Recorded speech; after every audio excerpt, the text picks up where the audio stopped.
السلام علیکم ورحمۃ اللہ وبرکاتہ۔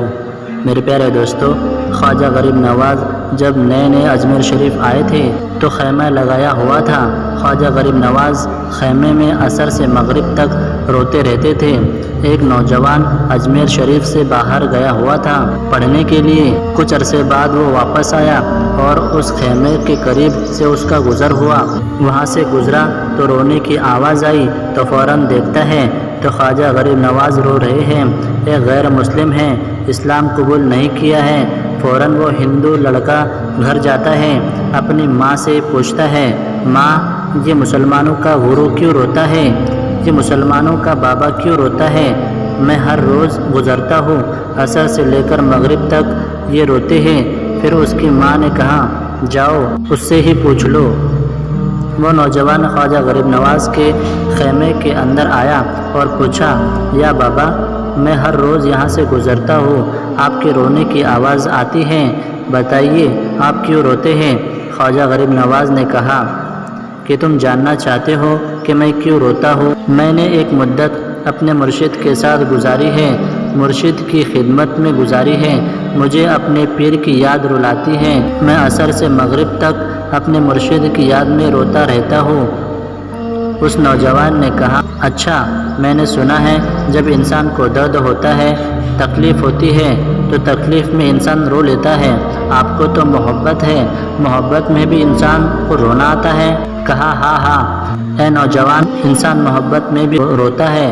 تو اس نے کہا، تو مجھے بھی رونا ہے، میں بھی رونا چاہتا ہوں، مجھے بھی رونا سکھا دیجئے۔ تو رونا چاہتا ہے؟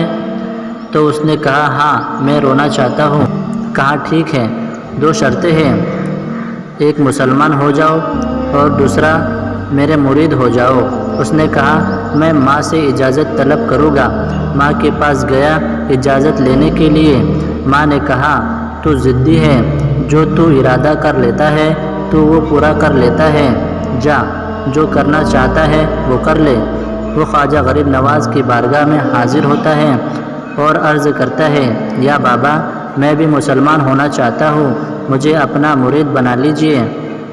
خواجہ غریب نواز نے اسے مرید بنا لیا۔ خواجہ غریب نواز کا مرید ہو گیا۔ اب وقت سارا میرے ساتھ ہی گزرے گا، ناشتے کے وقت خواجہ غریب نواز کے ساتھ، سحری کے وقت خواجہ غریب نواز کے ساتھ، پورا دن اسے خواجہ غریب نواز کے قرب کی ہی عادت بن گئی کہ وہ خواجہ غریب نواز کا دیوانہ ہو گیا، ان کا عاشق ہو گیا۔ ایک عرصہ گزرا، خواجہ غریب نواز نے فرمایا، اب تیرے لیے 3 دن کی چھٹیاں ہیں، اب تو 3 دن کے لیے چلا جا۔ اس نے کہا، کوئی مسئلہ نہیں ہے، ٹھیک ہے 3 دن کے لیے چلا جاتا ہوں۔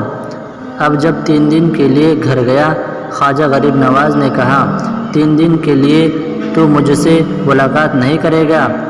اس نے کہا، ٹھیک ہے نہیں ملوں گا۔ وہ گھر چلا گیا۔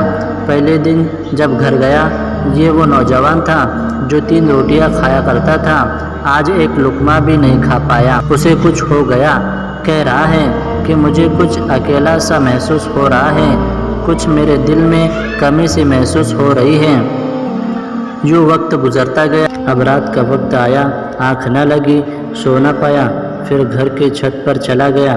ماں نے دیکھا کہ بیٹا چھت پر کیوں چلا گیا؟ ماں چھت پر جاتی ہے اور پوچھتی ہے کہ کیا ہوا ہے؟ وہ بولتا ہے، پتہ نہیں ماں، میں تو فوراً سو جاتا تھا، آج نیند بھی نہیں آ رہی ہے، آج کھانا بھی نہیں کھا پایا ہوں۔ ماں تو چلی جا۔ وہ چلی جاتی ہے اور یوں سحری کا وقت ہوتا ہے تو اس کی آنکھوں سے اشکوں کی برسات شروع ہوتی ہے۔ وہ رو رہا ہے، اس پر دقت طاری ہے۔ ماں آتی ہے اور پوچھتی ہے کہ بیٹے کیا ہوا؟ وہ کہتا ہے، ماں مجھے پیار ہو گیا ہے، ماں مجھے محبت ہو گئی ہے، مجھے عشق ہو گیا ہے۔ ماں تو جا غریب نواز کے پاس اور کہا کہ اب مجھے بلا لو، اب مجھ سے جدائی برداشت نہیں ہوتی، اب مرشدے کی جدائی برداشت نہیں ہوتی۔ ماں پھر خواجہ غریب نواز کی بارگاہ میں حاضر ہوتی ہے اور کہتی ہے، اے مسلمان کے بابا، تم نے میرے بیٹے کو کیا دے دیا؟ تمہارا تعلق نہیں سمجھ پاتی، تمہارا رشتہ نہیں سمجھ پاتی، لیکن وہ تو رو رہا ہے، اسے واپس بلا لو۔ خواجہ غریب نواز نے کہا، نہیں ابھی وقت نہیں ہے، میں اپنی زبان میں کہتا ہوں کہ ابھی تو ابتدائے عشق ہے، روتا ہے کیا، آگے آگے دیکھ ہوتا ہے کیا۔ تیری تمنا تھی، تیری خواہش تھی کہ محبت میں رونے کی عادت ہو جائے، ابھی تو ابتدا ہے۔ ماں کو واپس بھیج دیا، کہا واپس چلی جا، اس سے کہہ دے کہ ابھی اجازت نہیں ہے۔ وہ واپس چلی جاتی ہے، وہ بیٹے کو بتاتی ہے کہ اے میرے بیٹے، وہ تو اجازت نہیں دے رہا ہے۔ کہا ماں سن لے، ماں اگر اب مجھے نہیں بلایا تو میں مر جاؤں گا، یہ محبت مجھے مار ڈالے گی۔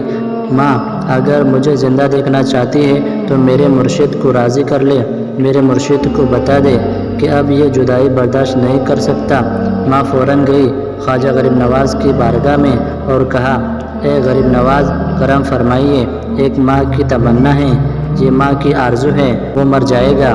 کہا ماں کی تمنا ہے، تیری بات مانتا ہوں، جا اسے واپس بھیج دے۔ وہ فوراً بھاگتا ہوا خواجہ غریب نواز کی بارگاہ میں حاضر ہوتا ہے۔ اس وقت خواجہ غریب نواز اپنے مریدوں کو دست دے رہے ہیں، ایک مجموعہ لگا ہوا ہے، وہ اپنے مریدوں کو دست دے رہے ہیں۔ فوراً خواجہ غریب نواز کے دروازے پر کھڑا ہوتا ہے اور پھر مرید یہ منظر دیکھ رہے ہیں اور خواجہ غریب نواز کو دیکھتا ہے، خواجہ غریب نواز اسے دیکھتے ہیں۔ خواجہ غریب نواز نے اس کی آنکھوں سے آنکھیں ملائی اور پوچھا اب پتہ چلا محبت میں رونا کیسے آتا ہے؟ اس نے کہا اے غریب نواز، کرم فرمائیے، اور غریب نواز کو پکارتے ہوئے غریب نواز کے قدموں میں آ کر گرا اور لپٹ گیا۔ سب مریدین اس منظر کو دیکھ رہے ہیں، وہ حیران ہو رہے ہیں کہ صرف وہ مرید ہی نہیں رو رہا ہے بلکہ سارے مرید رو رہے ہیں اس پیار کے رشتے کو دیکھ کر۔ اور پھر عجیب و غریب منظر۔ خواجہ غریب نواز نے کہا آج رات تو نے کھانا کھایا تھا؟ کہا نہیں کھایا تھا۔ خواجہ غریب نواز نے کہا میں نے بھی نہیں کھایا تھا۔ پھر خواجہ غریب نواز نے فرمایا آج رات تو سویا تھا؟ کہا نہیں سویا تھا۔ کہا آج مجھے بھی نیند نہیں آئی۔ خواجہ غریب نواز کو بھی نیند نہیں آئی۔ یہ منظر سب لوگ دیکھ رہے ہیں اور وہ مرید بھی رو رہا ہے اور خواجہ غریب نواز کی آنکھوں سے بھی اشکوں کی برسات جاری ہے۔ میری داستان حسرت وہ سنا سنا کے روئے، مجھے آزمانے والے مجھے آزما کے روئے۔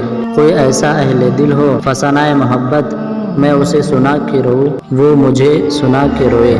خواجہ غریب نواز کی اس ویڈیو کو لائک ضرور کریں، اس ویڈیو کو جتنا ہو سکے اتنا شیئر کریں۔